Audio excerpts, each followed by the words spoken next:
एक बार की बात है। एक नगर में एक राजा भीमसेन रहते थे। उनकी एक प्यारी सी राजकुमारी थी। राजा अपनी बेटी से बहुत प्यार करता था। एक बार राजा अपने महल के बाग में घूम रहे थे, तभी वहां पर उन्हें एक चिड़िया दिखाई दी। राजा ने जब चिड़िया को पास से देखा तो वह सोने से चमक रही थी। राजा उस चिड़िया को देखकर हैरान रह गए और बोले, अरे ये कैसी चिड़िया है? मैंने तो ऐसी चिड़िया पहले कभी नहीं देखी। राजा, मैं सोने की चिड़िया हूँ। अरे चिड़िया, तो इंसानों की आवाज में कैसे बात कर रही है? मैं दूर पहाड़ से आई हूँ। वहाँ पर मेरे जैसी और भी चिड़िया रहती हैं। मैं यहाँ पर उड़ते उड़ते आ गई। बाद में जब मेरा मन करेगा तो मैं यहाँ से चली जाऊंगी। दुखो चिड़िया, क्या तुम मेरे महल में रह सकती हो? मेरी बेटी तुम्हें देखकर बहुत खुश हो जाएगी। ठीक है, लेकिन मेरी एक शर्त है। मेरा जब तक मन करेगा मैं तब तक रहूंगी, उसके बाद मैं चली जाऊंगी।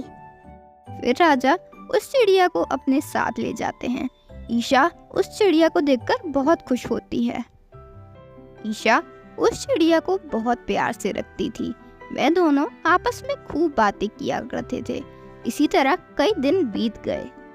एक दिन चिड़िया रो रही थी। उससे ईशा ने पूछा, क्या हुआ चिड़िया रानी, तुम रो क्यों रही हो? मुझे मेरे घर वालों की याद आ रही है। मैं अपने घर वापस जाना चाहती हूँ। बात सुनकर राजकुमारी राजा के पास गई और उन्हें सारी बात बताई। पिताजी, इसे रोक लो, मैं इसके बिना नहीं रह सकती। फिर राजा उस चिड़िया के पास गया। वह उससे बोला, मैं अपनी बेटी की खुशी के लिए कुछ भी कर सकता हूँ। अगर तुम नहीं रोकोगी तो मैं तुम्हें पिंजरे में कैद कर लूँगा। तुमने वचन दिया था, अब तुम अपने वचन से मुकर रहे हो। अब मैं यहाँ एक पल भी नहीं रह सकती। इतना कहकर चिड़िया वहां से उड़ जाती है और राजा उसे नहीं पकड़ पाता है। ये देखकर राजकुमारी बेहोश हो जाती है। थोड़ी देर बाद राजकुमारी को होश आ जाता है, लेकिन ना वह किसी से बात कर रही थी, ना कुछ खा रही थी। ये देखकर राजा बहुत परेशान हो जाते हैं।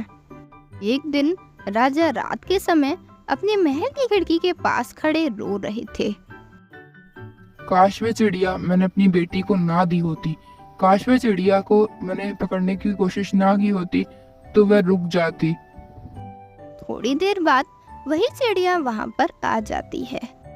क्यों राजा, अब समझ में आया किसी को धोखा देने का क्या परिणाम होता है? चिड़िया रानी, मुझे माफ कर दो, मेरी बेटी को बचा लो। चिड़िया उड़कर राजकुमारी के पास पहुंच जाती है। उसे देखकर राजकुमारी बहुत खुश होती है। फिर वह सब खुशी खुशी रहने लगते हैं।